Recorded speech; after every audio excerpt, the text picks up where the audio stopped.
Well, thank you very, very much for joining us here this evening on a very hastily convened gathering.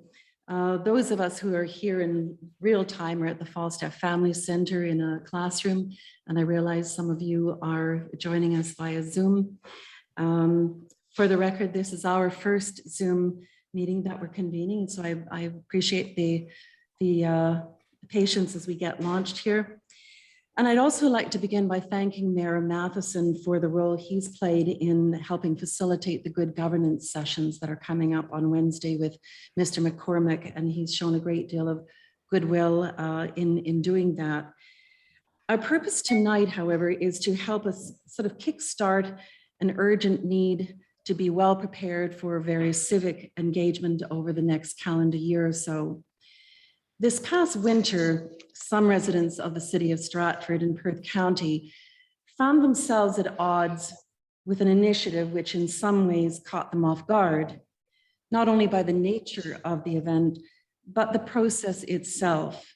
And out of this experience, I believe we've learned many things. I know I have, but there continue to be many questions as well, not just about that specific event, but as much about the process and the meaning of civic engagement, how developments evolve, and what people are expecting as it pertains to citizen involvement itself, or indeed what we as citizens need to know in order to play our role more responsibly.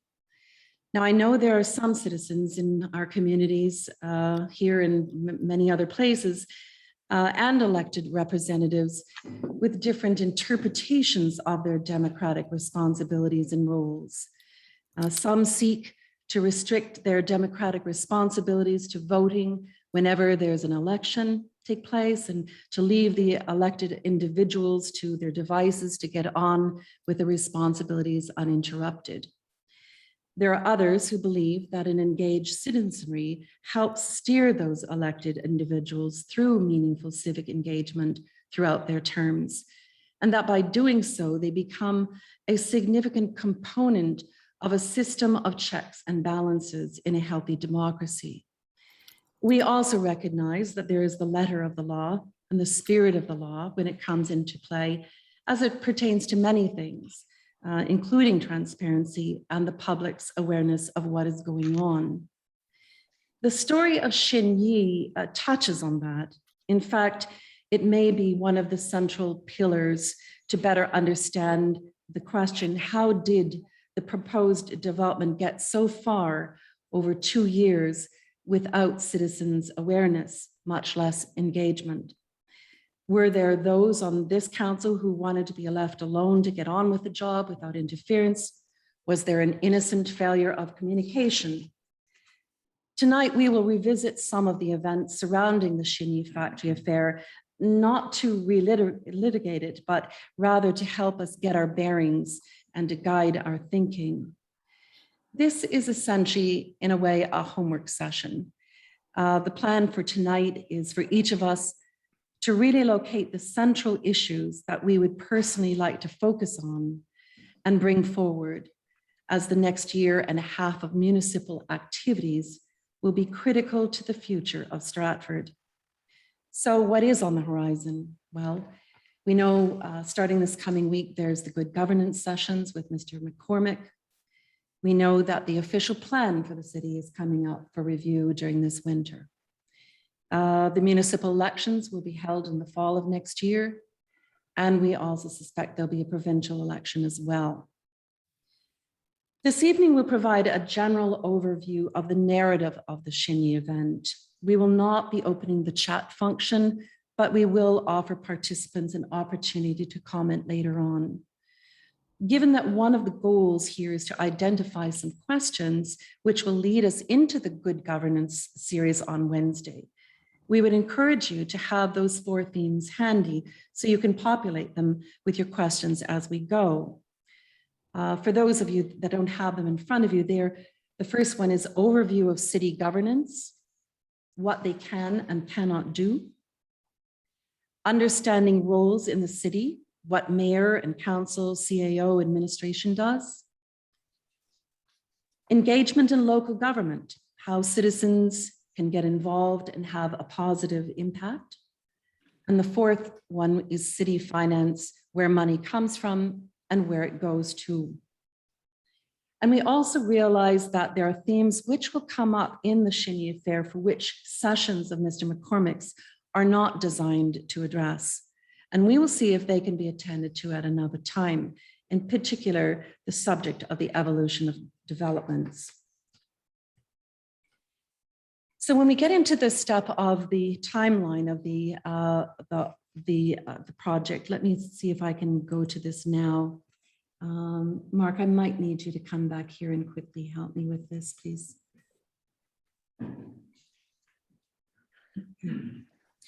But it's a timeline that is found on the Wise Communities website. And it can be found at wisecommunities.org, public timeline. It was composed by my colleague, Errol Fisher, who is coming to us remotely from the West Coast, and I will call upon him from time to time as necessary for any clarifications.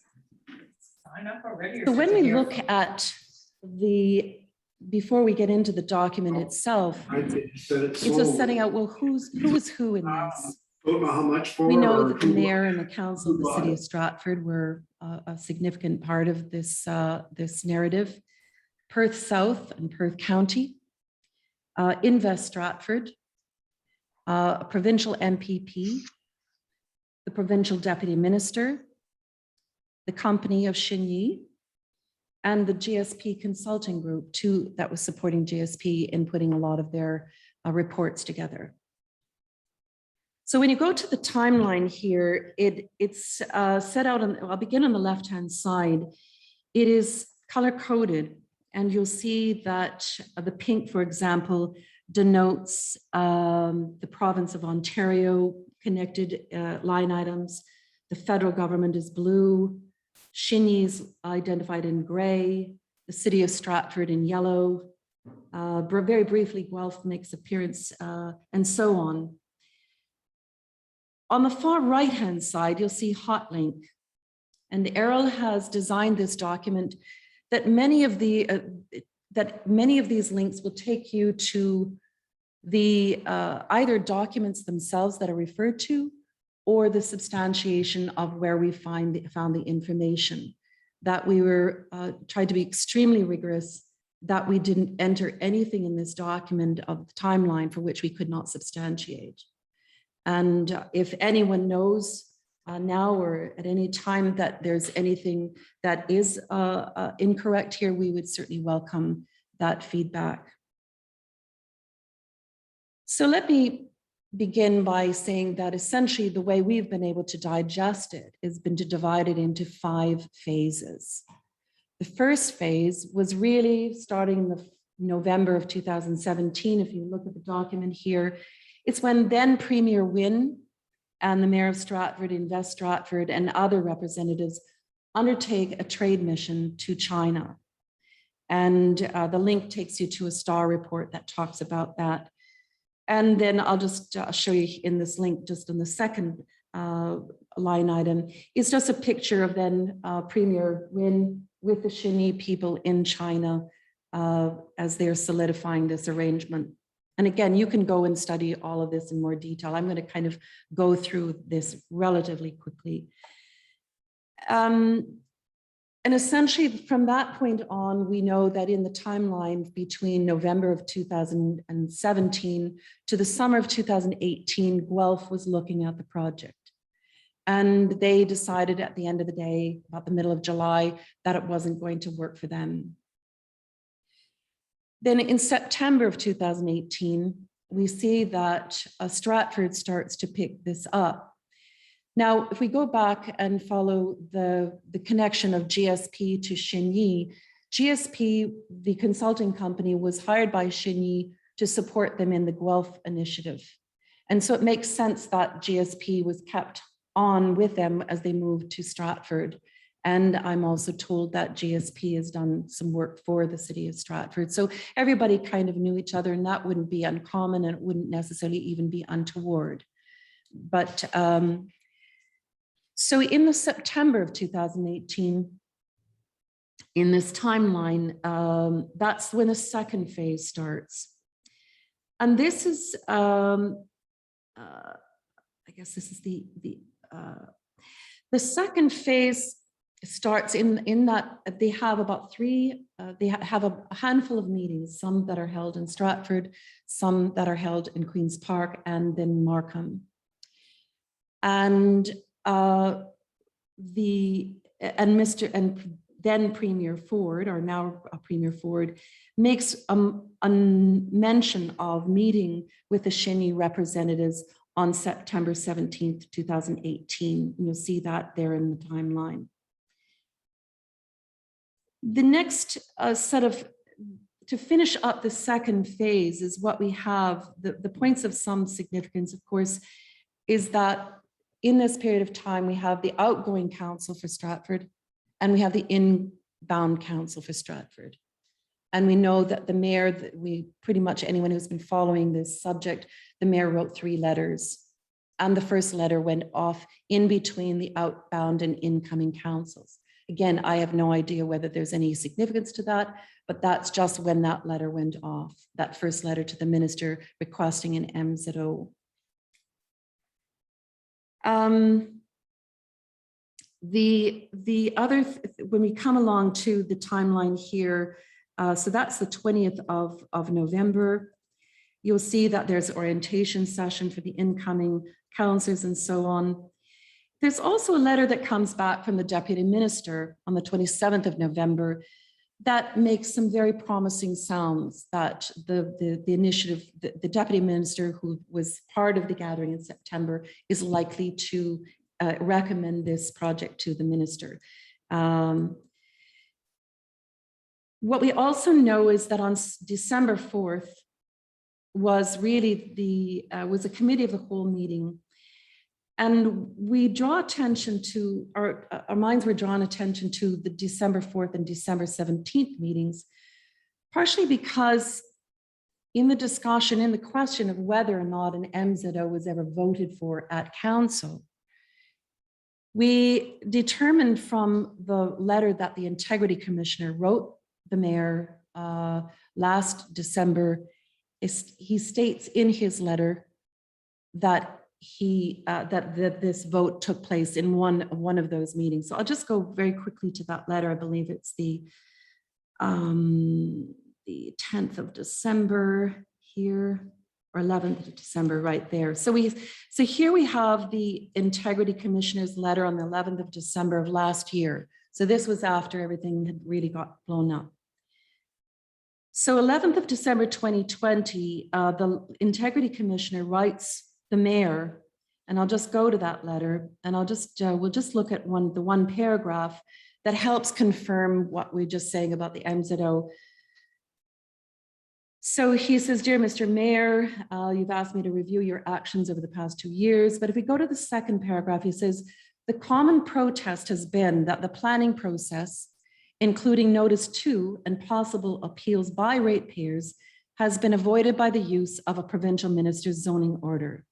This method of dealing with land use was approved by council as early as December of 2018 in a meeting closed to the public."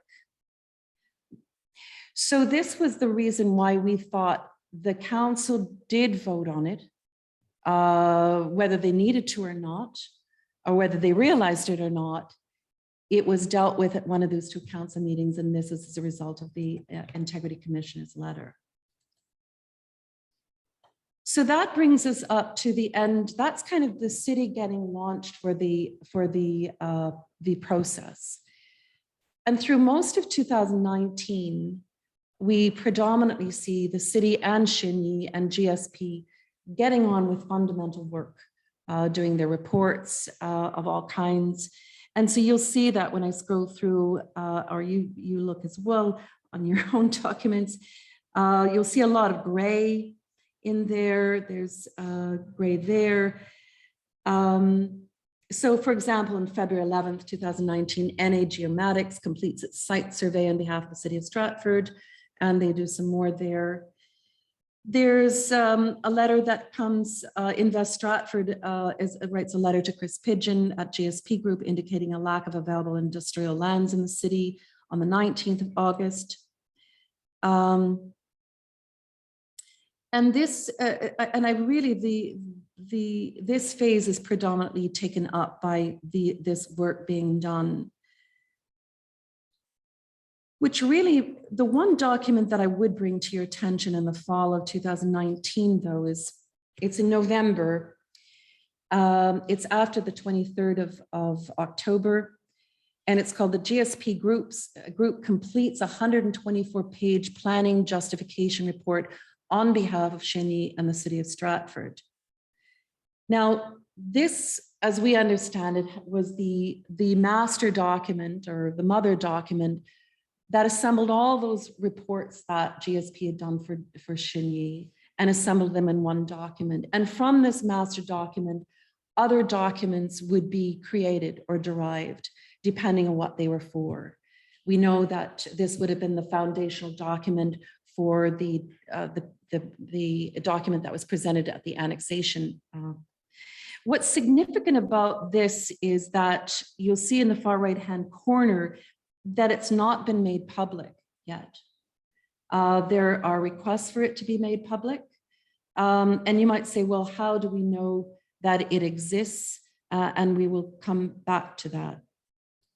But essentially, it is an important document in the narrative of things. So now we begin the fourth phase.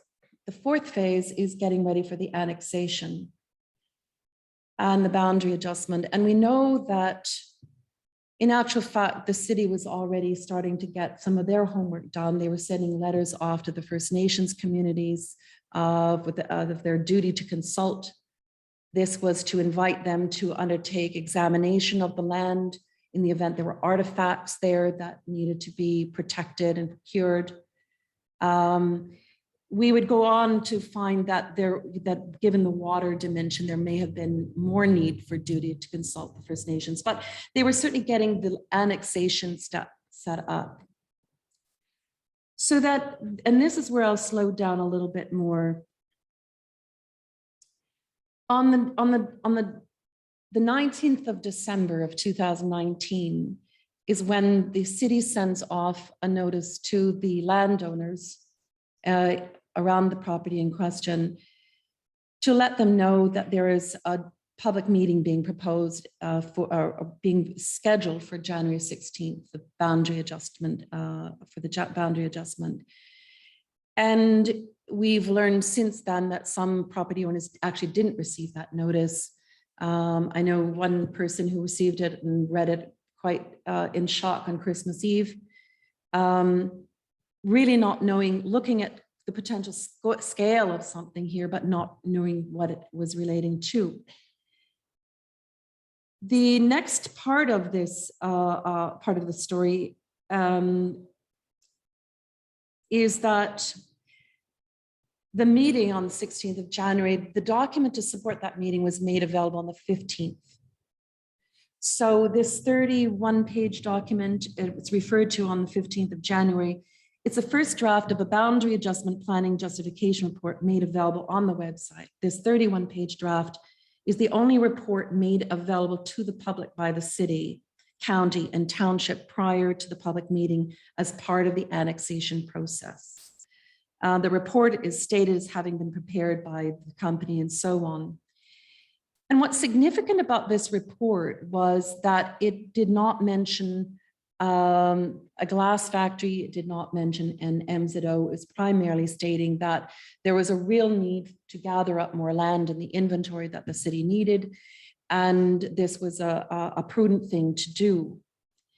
It wasn't until the next, when we find a little further down in this jurisdiction that's highlighted in pink, you see that we know that the public was taken very off guard. Once they saw this brochure, they needed more time. So the deadline for comments was put over to the 31st of January from the 20th. And the various council meetings were canceled and rescheduled.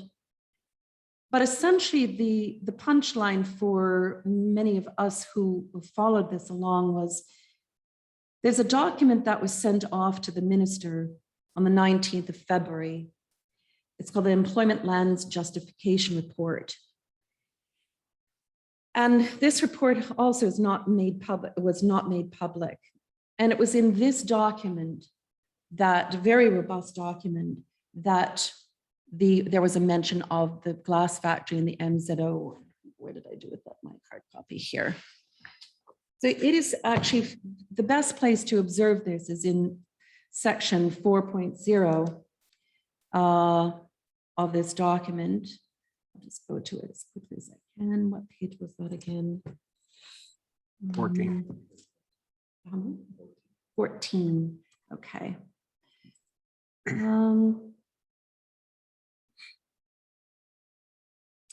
It's worth spending a minute on. So it says the details of a large industrial development proposal. The city has been approached by a large glass fat manufacturer for the development of parcel A to accommodate its proposed industrial use. Through consultation with the Provincial Ministry of the Economic Development, Job Creation, Trade, and numerous municipalities in Ottawa, coupled with an extensive evaluation of sites throughout the southwestern Ontario, this large industrial glass manufacturer has identified Stratford for its new facilities subject to a minister's annexation order and a ministerial zoning order. This large industrial manufacturer produces a large range of products, including high quality float glass, automobile glass, engineering glass, electronic glass. The proposed development of parcel A will consist of several buildings having a total maximum area of approximately 185,000 square meters or 2 million square feet, including both manufacturing, warehousing space, etc. So the thing that struck us, of course, is if this document was sent off to the minister within a month or so of the public meeting, why was this information withheld from the public on the January 16th? So this is kind of the very, very cursory overview of this this exercise, for which I would invite people to study more of the timeline document if you so desire. It's at this point I had hoped to have Mike Sullivan come in and yes. Oh, great. Yes, great. So I'll ask Mike to give us a brief update on this. This now enters in some of the outstanding areas of Xinyi, again, with the purpose that this is just to sensitize ourselves to what has happened, but that we can then, going forward, look forward to the governance sessions and how this can inform them. So Mike, would you care to? Can everyone hear me okay? How he gets on the screen. Am I still there? Hi there, Mike. Okay. Hi there. So can you hear me okay? Hang on.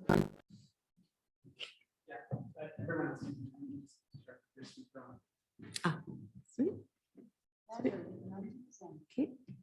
Sorry, Mike, go ahead. Try this again. Can everybody hear me okay? We can now. Okay, great. So there are a number of issues outstanding with regard to the Xinyi development, most of which have to do with governance or with disclosure of information. The first was the closed meeting investigators report, which some of you may know was released in May, and the city actually released it in June. And the closed meeting investigator determined that Stratford had illegally hidden from the public a meeting that it should not have hidden from the public. And that was the meeting in which the mayor advised council on the Xinyi development. In addition, he found that for at least the 2.5 years that we have been dealing with this, and in fact, for some period long before this, sorry about that, that was thunder. The Stratford City Council has not published the agendas of the closed meetings properly. All they did was list the exemption under the act, and they never told anybody what they were talking about. They don't have to, you don't have to disclose the whole meeting, but they do have to tell people what they're talking about. So when I asked the closed meeting investigator to find me where they talked about the MZO, he couldn't do that because there was no indication in any of the agendas. When his report was given to council, somebody, I think it was the CAO, wrote council's reaction for them and asked them to pass it, which said, okay, we need some more training, and in future we will list the topic matters on the closed meeting agendas. One of several of the councillors asked the CAO and the clerk to go further and to retroactively list on the closed meeting agendas for the past 2.5 years since the Xinyi thing started. Actually, it's 3 years now.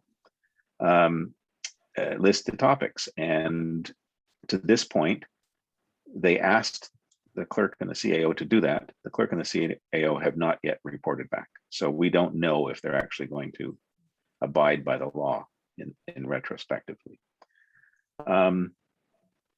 There are also, so that's one thing that's still ongoing because they still haven't reported to council on what they intend to do in the retrospective way. The next issue that we wrote to the ministry about, seek a copy of agreement between the provincial government and Xinyi, so we knew what we were dealing with.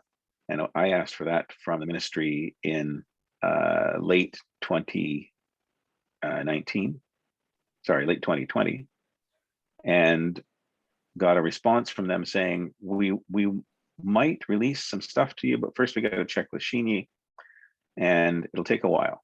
And I just last week got word back from them that Xinyi said no. And so now a mediator has been appointed to the file to try and sort through what it is they can release to us. I'm not sure what turns on it, what's so secretive about this particular document, but it would be nice to see, and it's part of the transparency of government. Thirdly, I wrote to the Ontario Professional Planners Institute, which is the body that regulates planners in Ontario on behalf of the government, essentially, but they do it independently. And that body has a series of bylaws that its members have to abide by. And Mr. Pigeon, in my view, did not abide by at least 2 of those bylaws. One, that you're not allowed to work both ends against the middle. You can't work at the same time for a proponent of a development and at the same time work for the city where the proponent wants to locate. You can't be doing the same job for both sides at the same time. He was working at all times for Xinyi. He should not have been working for the city of Stratford while he was on the Xinyi issue, while he was working for Xinyi. That's very much a violation of their rules. The other issue was in your timeline, you referred to the letter co-signed by himself and by Mr. Pigeon and Tommy Wong, the president of Xinyi, in which Mr. Pigeon signs the letter as managing director of Xinyi Canada Glass, or project manager, sorry, Xinyi Canada Glass, which leads one to believe that he's now an employee of Xinyi. That is also a violation of the rules of the OPPI. You can't work for the company that you're representing as an independent planner. Or you can't accept a position with the company, I guess it is. That demand was filed back in originally, I think it was January of 2021. and they are still working on it. I got an initial report back in April with Mr. Pigeon's reply, which is confidential, so I can't tell you what's in it, but it's not good for him. And the latest I heard was that they were supposed to have had a meeting about it at the end of August, but now it's been put off till October. So who knows when that's going to happen. Given that I was seeking to uncover Mr. Pigeon's role, I also filed a Freedom of Information request with the city of Stratford to give me copies of all agreements between the city and GSP Group or Mr. Pigeon. And at the end of the 30 days, which is how long they have to report back to me, they wrote me a letter saying, it's really busy over here. We need another 6 months. And that 6 months expires, I think, this coming week. And I'll hear from the city of Stratford on whether or not they're going to release all of Mr. Pigeon's contracts. Finally, during the back and forth, while we were having discussions on Zoom with the public and our lawyer, who at that time was David Donnelly, Mr. Donnelly had a meeting, it was probably by Zoom, with Stratford's lawyer. And Stratford's lawyer told Mr. Donnelly, this had to do with the agreements that were agreed to between the city and Stratford, which were at that time secret, referring to them in there, justifying what they've done. First, it was a non-binding letter of agreement, then it became a binding letter of agreement. And we don't know when that happened because it was all done at secret meetings. But Mr. Donnelly got assurances from Stratford's lawyer that they would release that information, but we had to do it through a Freedom of Information request. So Mr. Donnelly wrote a Freedom of Information request and asked for those agreements, plus any other documents that might exist regarding Xinyi, including notes of meetings, including video calls, whatever they could come up with. This week, we got word that, so another 6 month delay, but we got word that the city of Stratford will release stuff, maybe, but first they need $9,000. And that $9,000 is what they estimate to be the cost for looking for the documents themselves, not for photocopying, just looking. They estimate, I think, 270 hours of labor at $30 an hour, or whatever. It's a lot of money. And they won't continue until they receive at least half of that money. So we are going to appeal. Concerned Stratford is going to appeal that decision to the ministry, the Freedom of Information folks, and see what happens. But it's another way to defeat transparency is to make it too expensive for ordinary citizens to actually see the documents that they are entitled to see. I've run into this before with the Federal Ministry of Transport, and there isn't any moving them on these things. They just say no, and this is why. We joke amongst us that what they really want the $9,000 for is to buy a big barrel of black ink so they can redact everything.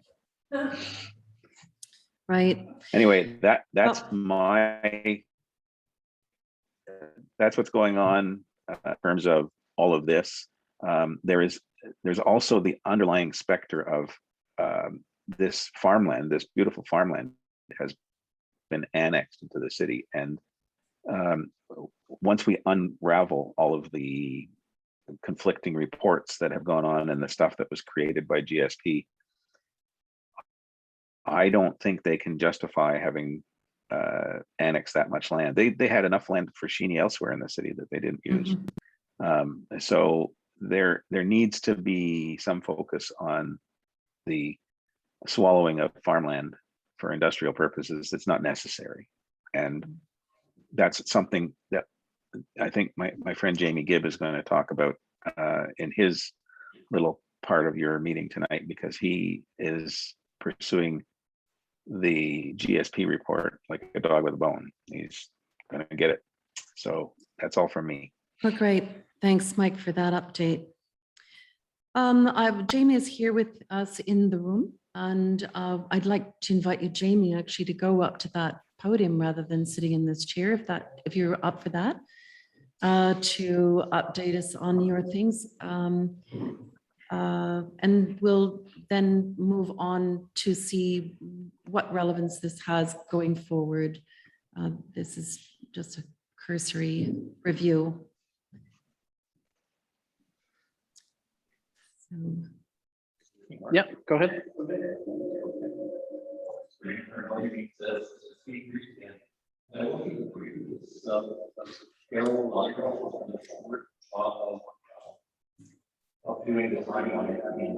For doing that great job of presenting it tonight. So I have a farm that would have been next to the proposed Xinyi site. Right now, I'm currently involved in seeking a report from the city of Stratford. My Freedom of Information request was made to Stratford in February of 2020. It's now in the hands of the Information and Privacy Commissioner of Ontario's office. And in their offices, it's now in the adjudication stage. So this means that as of today, I'm 18 months into my request, and I'm discovering what a protracted process this has become. So there we go. Mike just mentioned that the process can become too expensive to become involved in, and it can also become extremely protracted and basically become an attrition process, like who's going to be the last man standing in this, and that just shouldn't be. It just should not be. The document I'm looking for is the GSP planning justification report for the lands for the Xinyi was seeking out. It's being held by exemption 12 within the Municipal Act, and exemption 12 is solicitor-client privilege. What may make the appeal, what may make this appeal adjudication process relevant to tonight's meeting, which is prepping people for the upcoming 4 democracy sessions. I got 4 points for you.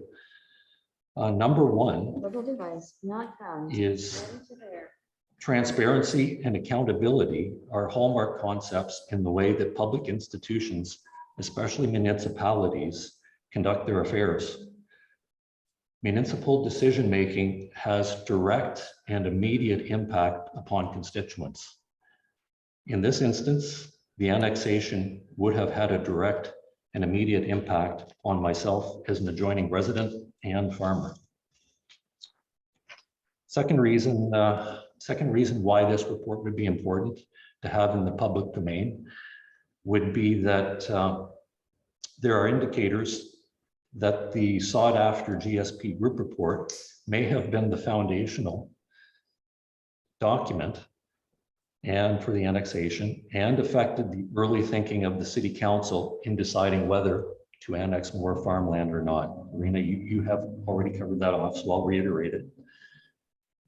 So without the issue of solicitor-client privilege, the document will likely be critical in understanding the narrative of how the city decided to annex lands. Third relevant point to the upcoming meetings. All people, all residents have a right to access complete records or partial records within the control of the municipality. As a result, the city they really do need to do more than simply reference exemptions within the Municipal Act.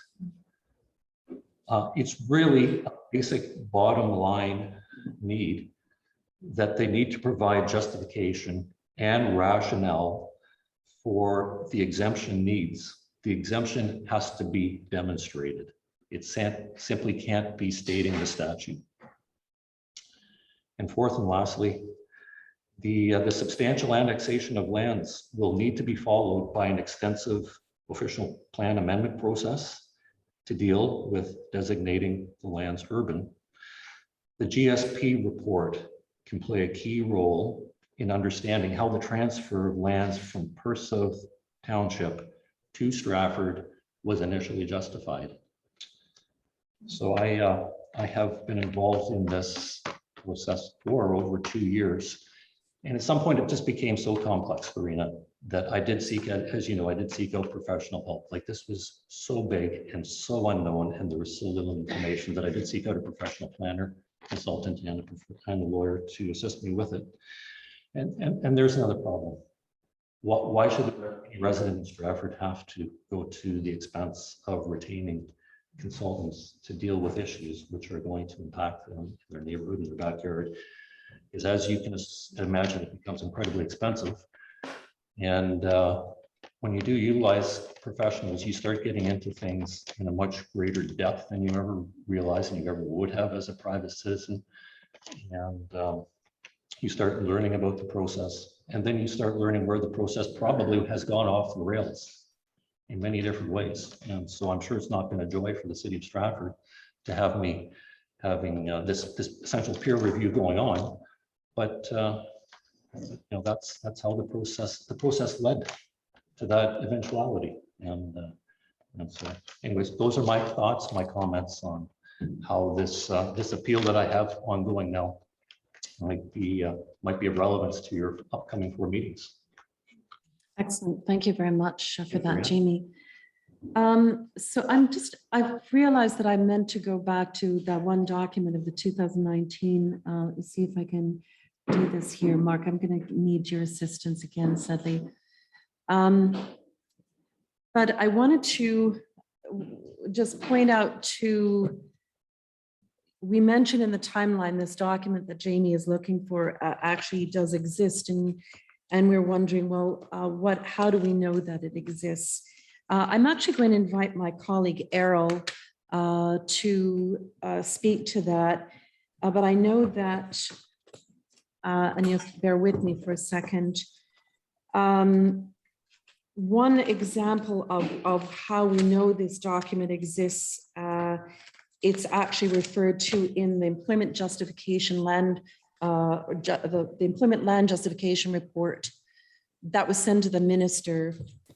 And Errol will be able to explain to you how that manifests itself. I have to go to, again, these documents are not numbered, but it's figure 16. So Errol, would you, I'll let you speak while I find it up on the screen. Sure. Can you hear me all right? Yep, we can hear you. Okay, perfect. So yes, we received the employment lands justification report and studied it intensely, expect.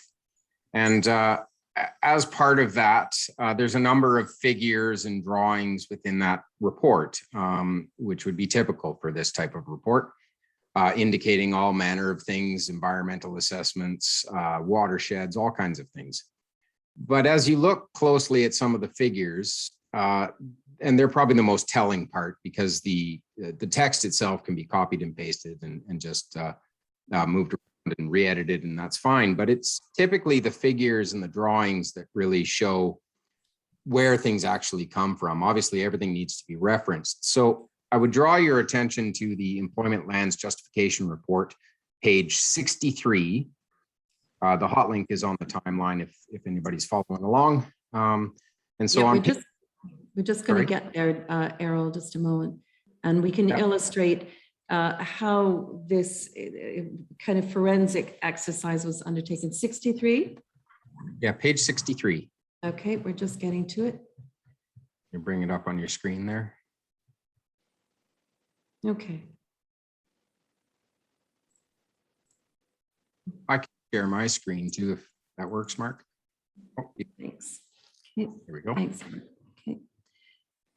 So this is what Errol is referring to. This is figure 16 of that land justification report, and at the bottom of this map, you will see. Go ahead. A map of the source water protection areas.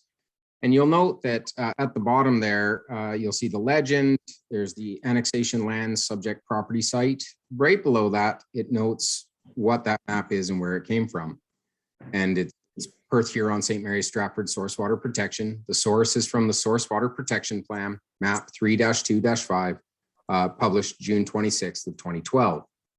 But directly below that is another reference that's crucial to proving the existence of the 2019 GSP quote unquote mother report.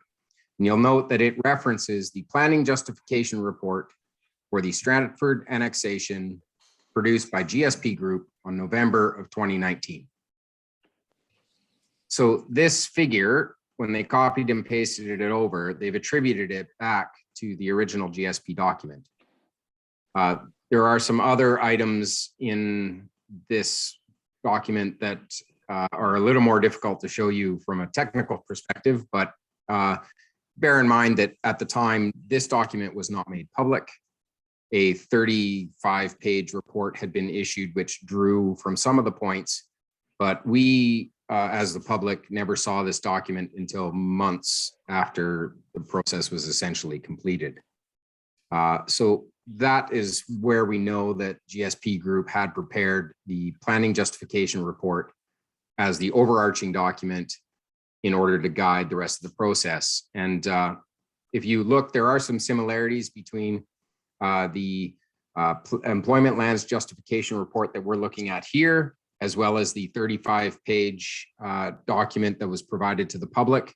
There are some sections that are literally copied and pasted, but obviously the significant information, a bulk of the information, if you would say 2/3 of it, was left out of the report entirely.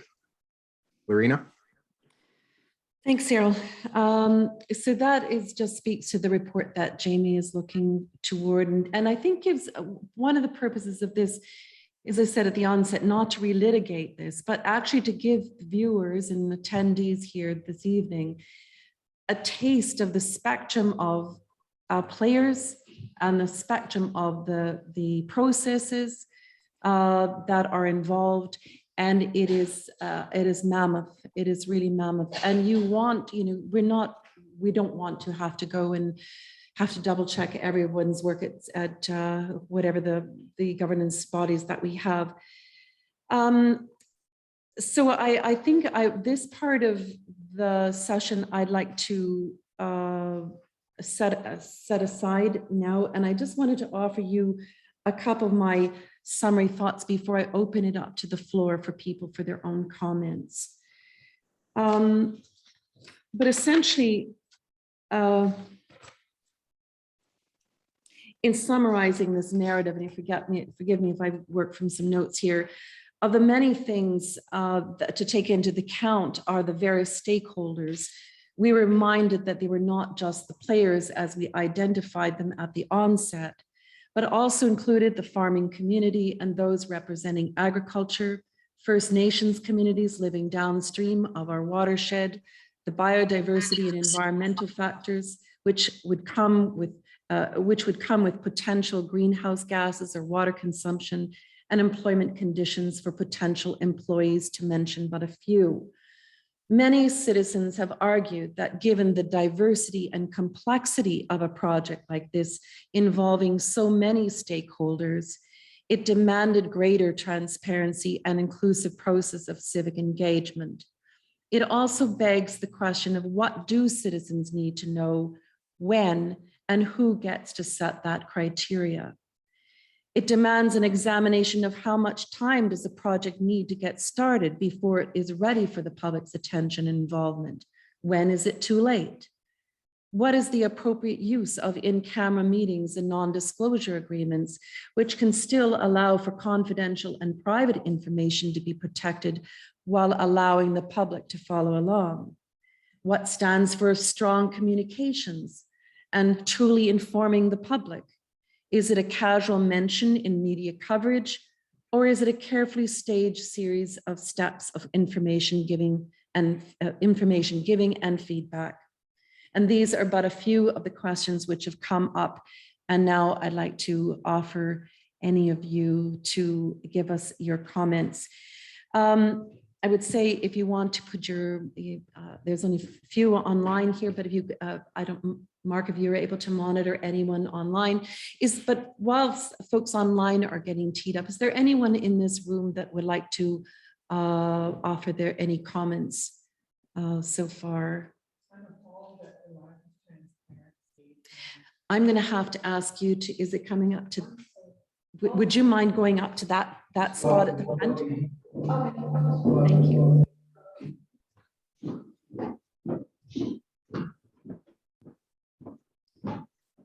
Yes, I would just like to say that I was appalled when I first heard about what had been going on and behind our backs as the community. And the more I'm learning tonight, the more appalled I become.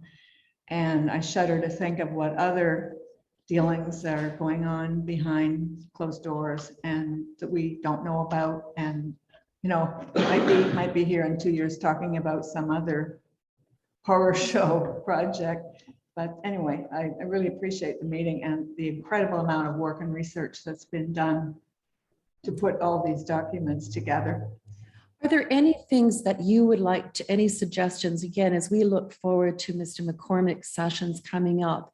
Are there any lessons learned or any recommendations or suggestions that you could make that you would see that the process could be improved upon?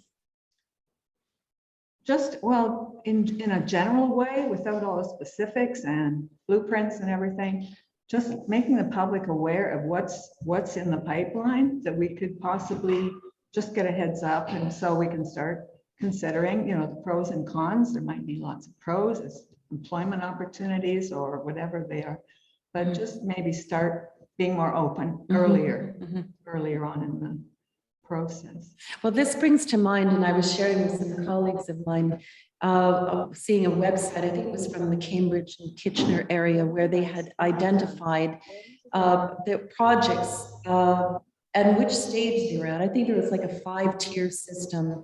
You could see which projects were being under consideration, which had been a next stage of development, the next stage, which would clearly indicate where the citizens could be involved, and so on. So it seemed to my mind, as a consumer or a citizen who's wanting to know what projects are going on and what status they're at, and where I as a citizen could join in, it seemed a very easy and consumable kind of site. So it's when we get to that, and maybe we'll get to it with Mr. McCormick, or we'll get to it in another session, but certainly in terms of the development process, it would certainly help to know what's just being considered at this time.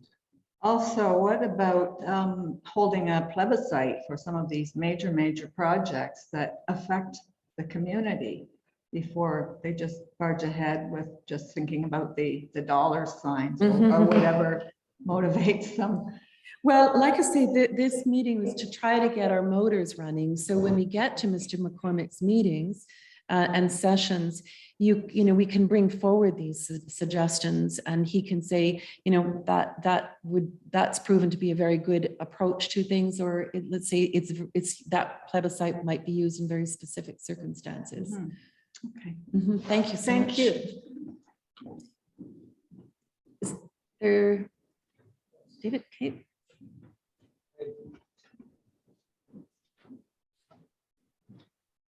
I'm David Deese, and I've said this before, and I'll say it again. The timeline is one of the most astounding documents I've ever seen in government as a method to uncover government process. The fact that it's as detailed as it is, and the fact that it's as empirical as it is, because you have these links that allow you to actually go to specific documents that reinforce and kind of recreate for you, your mind, the actual process as it unfolded. So first of all, I'd just like to say that I think we owe Lorena and her team, particularly Errol, big thank you, a big vote of gratitude for having done this. I'm not sure that there would be any other major event in municipal activity in the province of Ontario that has been documented as thoroughly as the glass factory activity has been documented here. So that's terrific. In terms of specifics to bring forward to the governance sessions, one of the things that really drew my concern was, it's been spoken to already in part by Jamie, is the section of the timeline that deals with the annexation and the justification for annexation. Because if you look at those, at the bits and pieces that form up that section of the timeline, and maybe I'm a little nervous, so I'm having trouble exactly finding them. If somebody could just point out where it is. The boundary adjustment planning report. I think it's because it's on the second draft of the boundary. It's because it's on the different pages. So it starts in and around January 15th, 2020, and goes on from there through to special meeting of council, submission letter, lands justification letters from, etc., going on to February 2020. The thing that's surprising about this is how things got bunched up, if I can put it that way, where there was not, given the scale of the project, the planning scale of the project, the amount of parts that had to be in motion in order for this to happen, for the city to bring it to fruition, there just simply was not enough advanced planning and consideration done for the important steps such as annexation. And so what happened was everything started to get bunched up. And it seems to me that one of the things that we need to suggest to Ian in the sessions that he has is that the city realize that on a project of this scale, they really need to give themselves a lot of room to breathe. I'll leave it at that. Yeah. I was just going to say, if for anyone that's participating via Zoom, if you could put your hand up, and there's a little section down here that says reactions, I believe, and then there's a little button you click to put your hand up. It will then cue you and we'll know that you want to speak, and I can let Lorena know. Bill James Opera is actually. Excellent. Yes, Bill, would you offer us your Bill, go comments? ahead. Thank you. Just following up on David's comments, and hi, David. Oh, sorry. I'm just going to start one more time. Go ahead. One more time. Just following up on David's comments. I'm not so sure that the issue is that the city was trying to do too much in too short a time, that they were rushing things. I think that was the word David used. I think the rushing was intentional. I mean, sitting here, listening to the review of the time, I think the process, it's not a failure of process. It's a failure of goodwill on the part of the players. The process was manipulated to deceive or withhold information from the public. And I assume, it's an assumption on my part, that information was withheld from the public because we weren't trusted. The public wasn't trusted to assess this wisely and make good choices. So it's not a question of poor process. There is a process in place to consult the public when you do a development like this. The thing was that the key players deliberately undermined that process and avoided it, which leaves me with this sense that it's not clear to me. And I think my sense, Lorena, is you and Mike are being quite careful, but it would seem to me the mayor, the CAO, and Invest Stratford were duplicitous in how they dealt with the public. So that would be I mean, response. my comment would be, you know, I always, even though you might say the evidence looks very badly, I always like to hold out my last opinion until I've been able to give the other side or the other folks an opportunity to explain. And which is why, you know, I know that there are some people who do feel that they only want to vote and not be troubled by all civic matters until the next election. And there are politicians who like it that way. And there are others who want to be more involved. And I think for me, it's almost like a philosophical question or a democratic question to say, well, what do we want? But it does not look good. It does not look good, I think. And for me, as I said, the most difficult part of it was seeing that I unkindly referred to the document that was presented to the public on the 16th of January, 2020, as a brochure.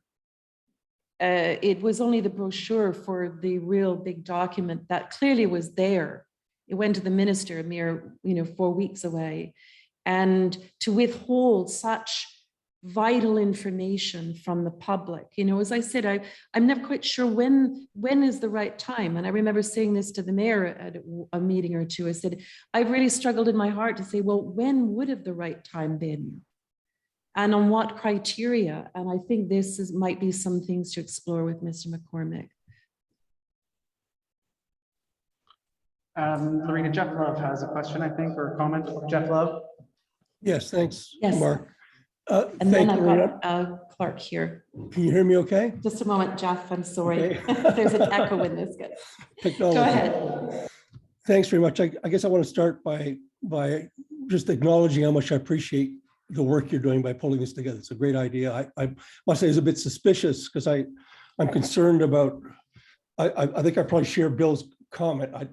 I think there's a problem here with a fundamental engagement with citizens in the city. I've sat on 2 advisory committees. I've left both of them because from frustrations. I think that I'm going to be naive here for a moment, Lorena. If I have a hope, I'd like to see this process result in a process where the city really does look at the issue of public engagement in a much more serious, supportive, hopeful, and optimistic manner. I don't think that's what's going on here right now. I think it's back to what you said. Maybe a number of councillors want to have us just to vote every 4 years and go away, but the opportunity to truly engage here is very limited. So I really appreciate your leadership in bringing that, to me, much more fundamental. Xinyi is a reflection of a more fundamental issue, and I appreciate the fact you're trying to encourage that. So I'm hoping the outcome of this process is not just one of good governance theoretical models, but actually some action that shows ways we can engage. So thank you for doing this. It's an important process. Thank you, Jeff. Thank you.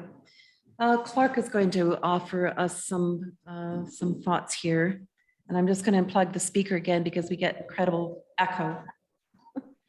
Lorena, Richard Wood has a question after Clark is finished. Yes, good evening to everybody here. I guess I certainly hear there's some people that have some worries or even skepticism of what may have happened in the past. I've been cheering for the Toronto Maple Leafs for 50 years, so I have to be an optimist. Sometimes there's not any reason for it, but I'm going to continue. So I've got a couple of things that I'm hoping can come out of it. Both this is sort of the springboard into the city meetings that will be starting on Wednesday. And I guess I'm going to look at it from as positive in nature. And I look at 2 different things. One is the incoming councillors. And I think that what we've learned from this, when council came in December of 2018, after having won the election the month before, I believe it was 4 new councillors. Correct me if I'm wrong, it was 3 or 4, but I think it was 4 new ones. And literally their first meeting was on December the 3rd, I believe. And then they had a closed meeting the next day on the 4th. And they're asked to vote on an MZO that we think it was the 4th or maybe the 17th, but certainly was within the first 17 days of when they took office. And they didn't know what it was, but they were asked to make a huge decision on something with really not any information. And if you can imagine, for any of us, if we were in a job where they said, well, we need a major decision, make it right now, and we have absolutely no idea what it may or may not encumber. So I think one of the things I would like to see happen is I would like to see a very robust education for the incoming councillors, and even for the recurring ones, even for councillors that have been around, because things evolve, We know that with regards to this project, there was a councillor who had been in, I believe she'd been in 4 terms, it might have been 5, who mentioned that she didn't know what an MZO was. So that's just one of many things that, you know, you're talking about men and women who really are giving an awful lot of themselves. They put the names up, which is a scary thing. They've been elected. They're not really being making remuneration that would cover anywhere near the time and effort and pain that they have to go through. We owe it to them to have them educated, to have them information, to have access to information, to have people that they can rely on to give it to them. And I would hope that that would be something, and I would stress that that would be something that we should urge at the public meetings. So that was the one, just going through the timeline and listening to some of the comments from the others. And the other is the use of in-camera meetings, the closed door meetings that have occurred. And I'm speaking for myself. I believe that there are times that there have to be closed door meetings. There's certain personal information that may be discussed. I'm thinking of salaries of employees or you know, confidential information. But you know, there's the letter of the law and there's the spirit of the law, as we've talked about earlier. And the letter of the law was, yeah, you have this in your back pocket in certain cases that you have to need, but it appears, certainly in this case, and I don't think, in fact, I don't believe at all that Xinyi is unique in how cities, not simply Stratford, but other cities have been using in-camera meetings almost as a fallback. They just don't want to be bothered, so they have it. And it becomes, it's almost like a habit, you know, you just, oh, we've got something, I don't know, let's discuss it in camera. Let's discuss it in camera. Let's discuss it in camera. And I would think that, I would hope that that would come out of the discussions that the city is putting on. I think it's something that the citizens, I hope, will bring up as something that they want to see discussed, and they want to see sort of almost a protocol as to when they can and cannot make them, without the idea that we're going to put it in black and white, that it can only be this and not that, because we know that circumstances can sometimes present themselves. But if we have it have it up front, that's what we want. We want there to be a more robust examination of when we can have in-camera meetings. I think just in and of itself, after you keep the pressure on, we will get back to the meetings being open for primary, that would be the last resort will be to go to in-camera meetings. Anyway, that's my personal opinion, but the important thing is for people to bring it up at the city's meetings that are going on, and if it's not, then perhaps other civic engagement will have to happen to make sure. But those are the two things that I do. I like to think that tonight has been a fantastic and continues to be fantastic exercise, not on what happened, although it's important to know what happened, but more importantly, what we can learn from it and how we're going to proceed forward. And I'll keep cheering for my Leafs, and I'll keep hoping the city actually, you know, makes some changes. Thanks very much, Clerk. I'll just add on the in-camera meetings, certainly the combination of in-camera meetings with the non-disclosure agreements are a pretty powerful combination where it really doesn't let much light in.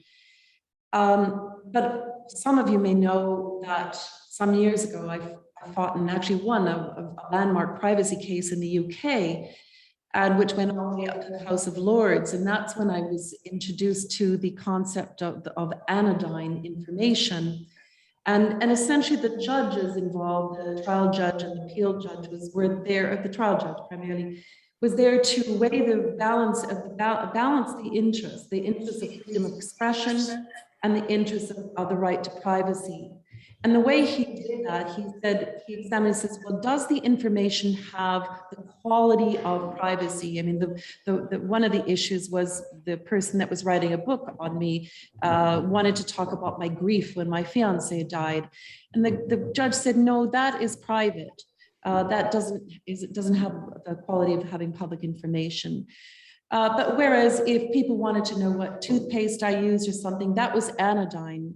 And I thought when we came to these subjects of in-camera meetings is that the default position, as I would be inclined to see it, coming at it from a court of law, is that the default being you want as much information in the public's hands at all times. And that information that is withheld has to hold a very particular quality of that deserves that protection. And so it'd be that kind of way I would be interested to discuss that, let's see, with Mr. McCormick, and seeing how does one reach those specifications or parameters that involve the use or the sharing or not sharing of information. Who else has, Lorena, there's someone up here and it's Richard Wood. Yes. I don't think it's Richard, so I'll let her introduce herself. No, it's Okay. Richard. Right. Plug the, yes, that's right. I wanted to And- point out, Okay. Okay. can you hear me? Yes, we can hear you now. Okay. I wanted to point out that I read in the Toronto Star, and this is tangential to what we're talking about now, that the province has told all the municipalities that they must increase their population, and that the province will give them the percentage of increase, and that the province expects them to review and revise their official plans through 2051.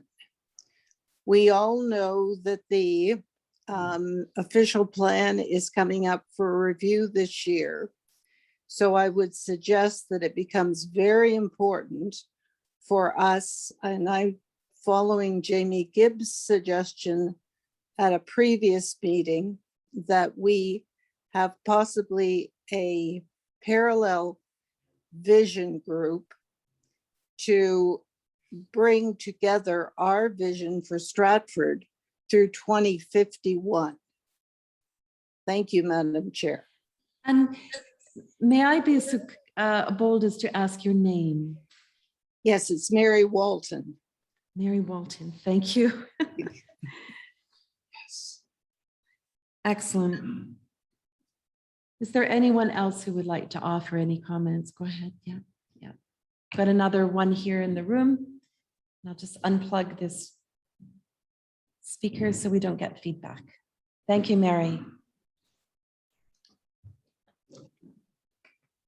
And your name? Yes, so I'm Gary Annandale. And just to follow on, thank you very much for the information and the investigation that you've done.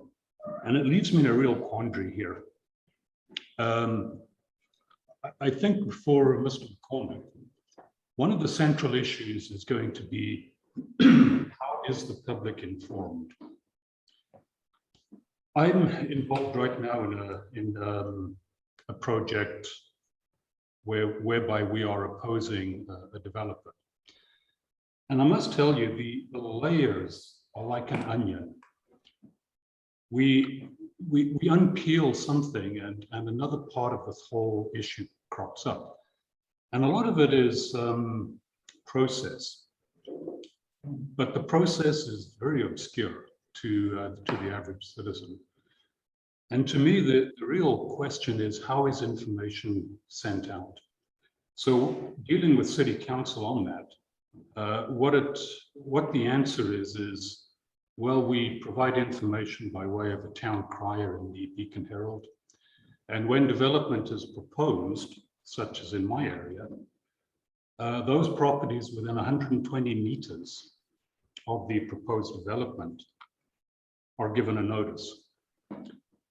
Well, I live on Coburg Street, and most of Coburg Street, until we started providing information, had no idea that this development was considered. Same with Water Street. Very few people realized until we started informing them that the development was being proposed. And so I guess my central question is, yes, council has done their part, because they put a notice in the Beacon Herald and they sent letters to a number of houses within 120 meters. But in our view, the development that we're facing affects the whole of Stratford, because if it's allowed, and what I'm talking about, and this has shades of Xinyi's investigation too, what we're talking about is changing a stable residential neighborhood, or actually a very small part of a stable residential neighborhood, within a heritage area and a heritage corridor to allow for a 4-story apartment building that extends the entire block along Ontario Street. Now, if that's approved, it's going to affect, in our view, any other part of Stratford, because it doesn't take too much for a developer to buy up 5 or 6, 7, 8 homes, tear them down, which is what is being proposed in my area, and raising up a 4-story building. I don't know of anyone in Stratford through my contacts, and Mary Walton has been very kind in helping me as well here. I don't know of anybody who supports this process or who supports the development, yet no one knows about it because the city only provides notice to a very few people. So I guess this is my quandary, is how do you get people involved, and how does the city inform people in a more, should we say, expansive manner than just providing notice to, you know, as I say, a very few number of people. And you know, I look at the town crier when it comes out in the newspaper, but I wonder how many people do that. And so even though the city is saying to me, we've done our due diligence in putting out this information, I wonder how many people actually get it and who are aware of the significance of it. So what I love about Lorraine, about your organization, is that it involves a lot of people, and I think the ability to get information out to people through organizations such as yours is essential, because otherwise these development processes succeed by default, if I could put it that way. Because no one knows about it, no one's prepared to object to it, and by the time it's built, you know, everyone then turns around and says, wow, how did that happen? And then the opportunity is lost. So in a way, that's what I'm trying to convey tonight, is the difficulty of actually advising the citizens in Stratford of some of these essential and important processes. And I think the official plan review is going to be very, very important. The provincial policy statement, which is what Mary refers to, does require intensification. And the city has an intensification goal as well. But I'll bet you no one in Stratford really knows that and appreciates what the implications could be. So again, I just love the concept of being able to use a forum such as yours to try and educate people, and try to get the city to provide a little bit more openness and education to its own citizens. And that's what I really hope would come out of the meeting with Mr. McCormack.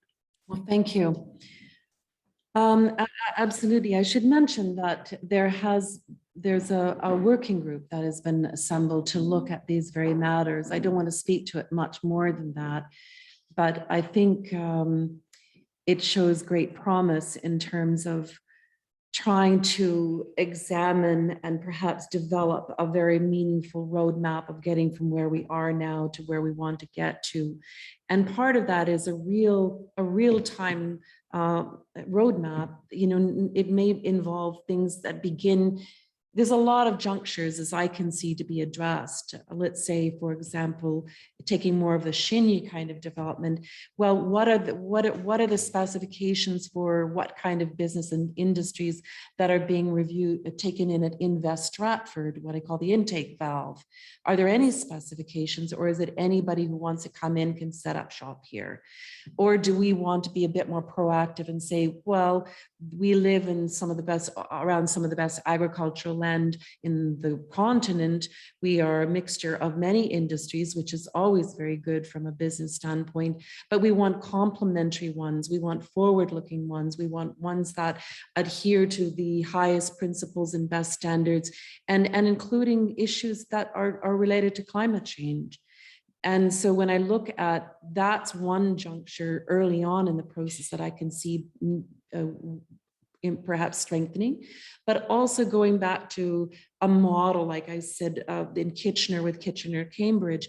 If there was an understanding by all citizens of Stratford that, and a commitment from the city, that here are the identifiable phases, and we're going to put them up in those identifiable stages on the website. We should all be able to go at any time we want to see what's being on the deck and what's being considered and what stage is it at and where can I participate. So you can see it all coming, you can see it unfolding, and you feel you're part of an integrated process.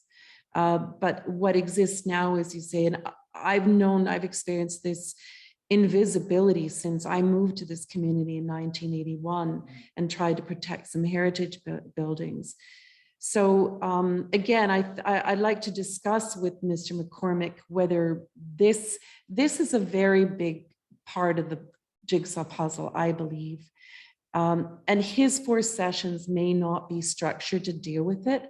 And I've spoken with him on a few occasions, and I believe he might have popped in here for a little while this evening. I don't know if he's still there, but there is a real urgent need for getting this part of our community grounded, and that we know what's coming, what stage it's at, and what way we as the citizens who do want to participate are able to do that in a reliable and meaningful way. Errol. Lorena, I think Errol has something to add. Just to quickly pop in here for those Just of a you. minute, I'll have to plug the speaker in. That's like old school. Go ahead, Errol. So just for those of you who may not be familiar, I just point you to the website that Lorena is referring to, which is called Engage WR, Engage Waterloo Region. And that website is www.engage, so engagewr.ca. And that'll give you, for those of you who are interested, an idea of what some other communities are doing to be proactive in terms of providing information to their citizens in searchable formats. You can check, for example, if you were interested in, say, apartment development or, variances or things like that, you can look through that. It also has the various phases and so on and so forth. I just wanted to share that with you. It's www.engagewr.ca.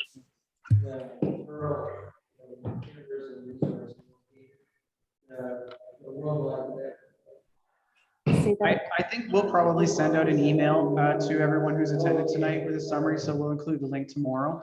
Lorena, Ian McCormick is actually on Zoom, and I think he has his hand up right now. Okay, super. His microphone should be on, but. Hello, Ian. Nice to meet you, Lorena, and everybody else. I just, for the sake of transparency, I just wanted to say that I am here. I joined you about 20 minutes late. I just got off a Zoom with Australia. So thank you for only being 2 hours different from where I am, rather than their 17. The sessions we are running on behalf of under the authority of the city anyway, do deal with many of the things that you have talked about tonight, more so in a general sense than perhaps in the level of specificity to the issue that seems to have brought you to this place. I did want to just say a few things, though, if I can, and recognizing you know more about this than I do, that so much of what you have talked about seems to be principle-based, and we will talk about that. So you, of course, have your Municipal Act and other Ontario acts as well, which really act as the skeleton of structure of local government within the province. Then you've got bylaws, which, if you like, add some meat to those bones. You've got policies, which add skin to that meat, and then you've got the practices and the culture of Stratford too, which really, if you like, adds the clothing to that body. Well, as you go down each one of those pieces, you add a level of uniqueness, if you like, for Stratford, so that Stratford is not the same as any other municipality in this country when you look at all that. However, you're based in, if you like, in principle. So what I'm getting at with that is some of the things that you've talked about, and I'll try and address over the next few sessions, are things like I heard somebody talking about earlier around education, if you like, for counselors. It's one of those things where you can lead a horse to water, but you can't always make it drink. We've been doing a lot of orientations for candidates for office, sponsored often by a municipality or by a local chamber of commerce. Tire kickers, if you like, to help them understand the role of local government versus other orders of government, kind of what they can and can't do. Another piece was around, I think it was around transparency, accountability, those sorts of things. And particularly the use of in-camera meetings, or what's often called closed session. And really the principle, if you like, with that is, and I present this to councils when I do orientations, is if you look at a spectrum, on one end of it, you've got, do we do everything in public unless there's a reason not to? Or at the other end, do we keep everything private unless we absolutely have to do it in public session or an open session? And that then becomes more principle based. It's about how the rules are applied, right? Because as somebody had suggested, sometimes you can't anticipate every eventuality, and you do the best that you can. And so you rely on people's principles here too. So anyway, just some notes that if you look at this, you've got process that you've talked about quite a bit this evening that's being backed up by policy, and the policies often are backed up by principle in terms of when and how they're applied. So I mean, there is lots of nuance to the things that you're suggesting, and my hope over the next few days or next few sessions, if you like, is to be able to deal with this, at least to have some conversation about it. Maybe I'll impart a little bit of knowledge on that too. A few comments have come around communication and engagement. Of course, communication being the push strategy about what's on the website, and engagement talking about interacting with citizens and businesses and organizations within the city. And our third session is dedicated specifically to that. And I'll actually be bringing somebody else in who is an engagement professional. So we almost certainly won't get through everything. I know the amount of time that we have available to us over the 4 sessions is less than we would do, say, with a council orientation, and certainly significantly less than you would do in a local government management or organizational session that a post-secondary institution or a professional association might put on. But hopefully, and there's that Margaret Mead quote about a small group of involved people are the only thing that really does make change. And so what I've been hearing this evening is much about that. So Lorena, all I wanted to say in a very long way, a very brief introduction, is those are the kind of things that I'm looking for later on, starting on Wednesday, and then pushing forward in the 3 sessions that follow that as well. It was yourself and the mayor who coincided in your intentions to have me do this, and I'm really quite looking forward to it. And hopefully I'll be able to provide a little bit of information as the third party, if you like, from another province. Somebody, while I'm at that, by the way, somebody had referenced the official plan and the requirement for increased densification. 2 other provinces have already done that. Saskatchewan and Manitoba have actually gone to the place, Manitoba in particular, went to the place where they had a minimum population size for a municipality. And so they were suggesting to other municipalities, if you want to work together on economies of scale, if you like, there was a possibility of making communities more sustainable. Now, given the population size for Stratford, that's probably not the issue, but it has happened elsewhere in Canada already. So it's not something that would be a first should Ontario choose to go that way. I say that not knowing anything about what your participant knows that I just don't know. So, Lorena, thank you for that, and I'll speak to you all a little bit more in detail, of course, on Wednesday. Thanks so very, very much, Ian, for stopping in tonight. It's great to have a connection to Wednesday and what's coming up. And I know that we're really looking forward to what you have to offer us. Thank you. Thank you. See you then. So is there anyone else who would like to offer any comments before? Yeah, Eleanor. Yeah, please.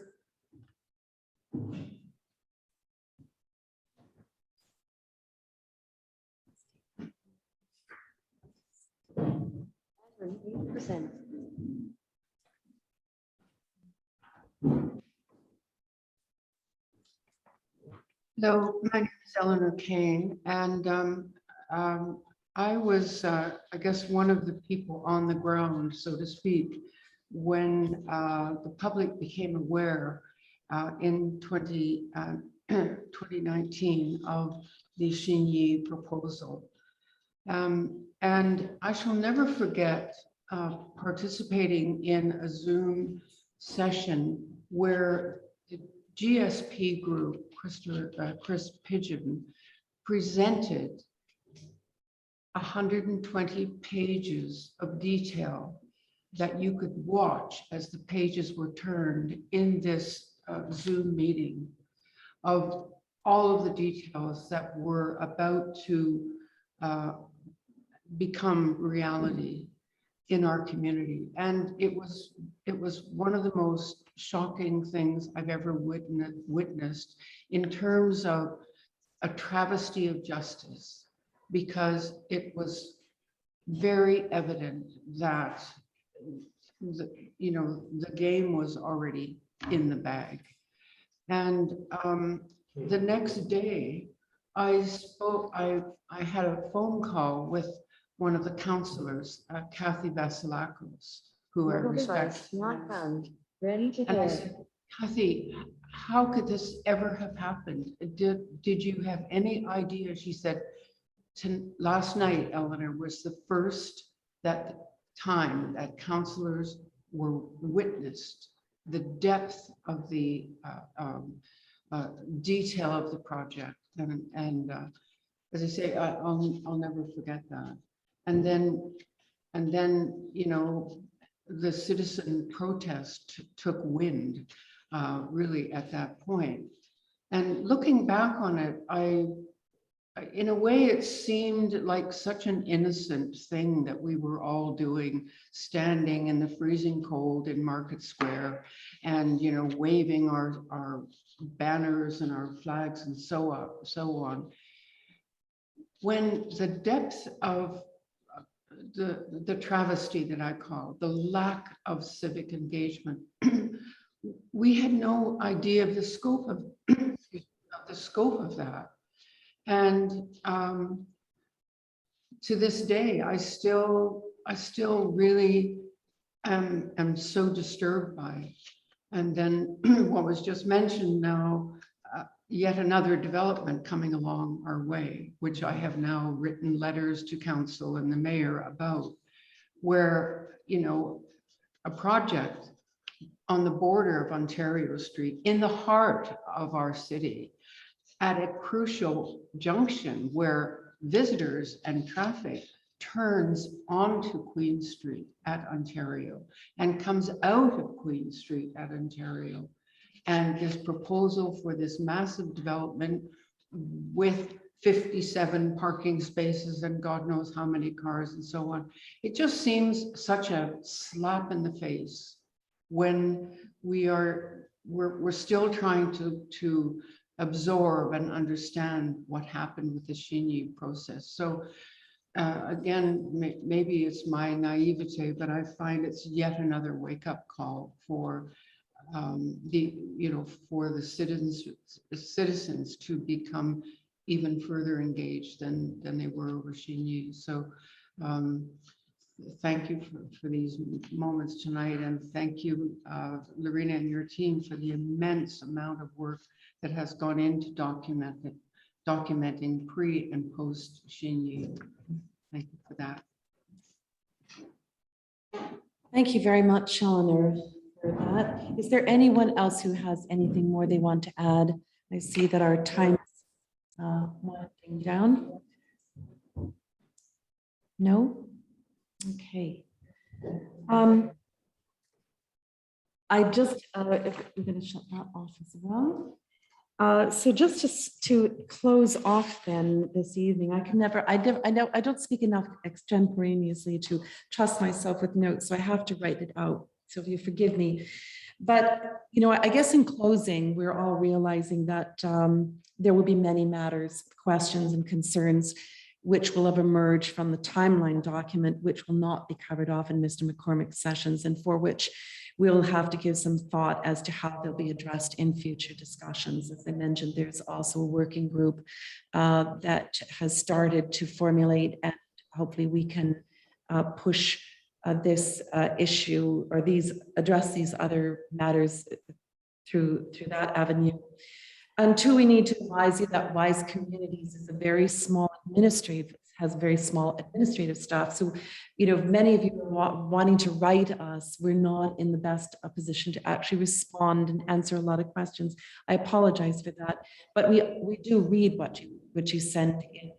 But if you do want to share some of your thoughts, we have a discussion platform on our website, and you can exchange your thoughts there. We've made a recording of this meeting tonight, and we'll have it posted on our website, hopefully very shortly, tomorrow perhaps. And just to say thank you once again for joining us here to examine and explore how we can improve the governance in this city. And I hope most of you will be able to join us for the sessions with Mr. McCormick and line up any other thoughts before then. And we'll hopefully see better things to come in the future. Go Leafs, go Leafs, go. Thank you again for coming, and have a very good evening. Thanks to all of you.